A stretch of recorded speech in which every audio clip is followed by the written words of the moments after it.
দুবনার পিকচাল মানে ফেরিঘাটে এলাম আর কি। এখানে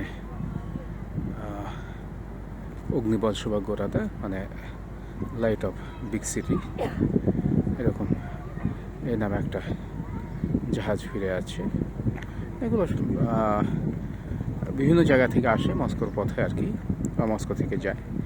এটা অনেকেই যায় ফুলগা ধরে আস্ট্রাখান পর্যন্ত, অথবা মানে মাঝখানে কামা বা অন্যান্য নদীতে পেরিয়ে যায় আর কি। যাই হোক, এটা হলো মনে হয় মস্কোর আগে এরকম ওয়ান অফ দ্য লাস্ট মানে ইয়ার স্টপস। ওয়েদার আজকে ওইরকম ঠান্ডাও না গরমও না আর কি, মানে অনেকেই টি শার্টও চলছে, অনেকেই জ্যাকেট গায়ে, মানে যার যেরকম। কারণ হলো মানে বললাম না, একটু বাতাস আছে, মেঘলা, টেম্পারেচার 20 কাছাকাছি, যার ফলে নদীতে লোকজন নেই, মানে সাঁতার কাটার লোকজন নেই আর কি। পাখিরা যায় না, তাড়াতাড়ি ঘুরে ভেসে গেল। ওইখানে সেই নৌকা বাই মানে এটাকে কী বলে, যে বোটগুলো একই এক পালের বোটগুলো আর কি এই চলছে। হাঁটতে হাঁটতে এলাম আর কি। এখন ওয়েদার তেমন ওরকম আর কি, যে মেঘলা আকাশ।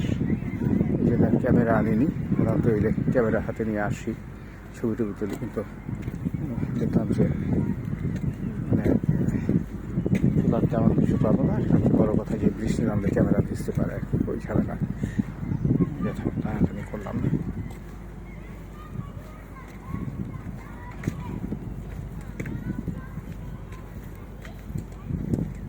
এখানে বসার জায়গা, বাগান, এগুলো তোমার শীতে থাকে সাধারণত, মানে সামারে বাগানগুলো ছোটোখাটো গাছগুলো বিভিন্ন রকম সাধারণ বিষয়।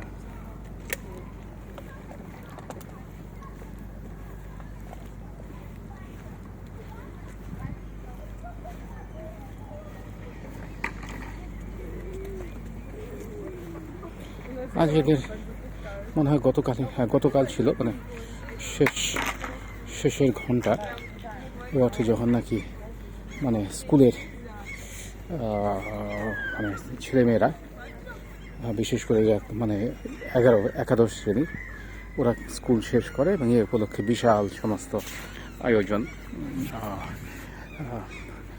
এদের মানে নাচ গান, অনেক কিছু, বিভিন্ন রকম পার্টি এবং নতুন জামা কাপড়। সেটা মানে অনেকটা বর্তমানে বিয়ে করতেও মনে হয় এত খরচ লাগে না যতটাই এটাকে বলে ভিপুসনিভেচের, অর্থাৎ মানে স্কুল থেকে বেরোনো উপলক্ষে যে মানে পার্টি হয়, এবং সেখানে বাবা মার হয়তো মানে বিয়ে করতে এত খরচ করতে হয় না, যেটা নাকি আজকাল তাকে একটু বিশাল ব্যাপার স্যাপার। যাই হোক,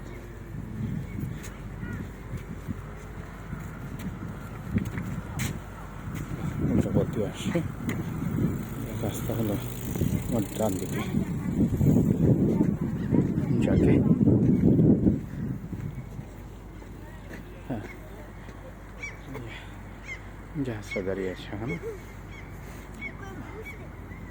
জানি না কোন দিকে যাবে।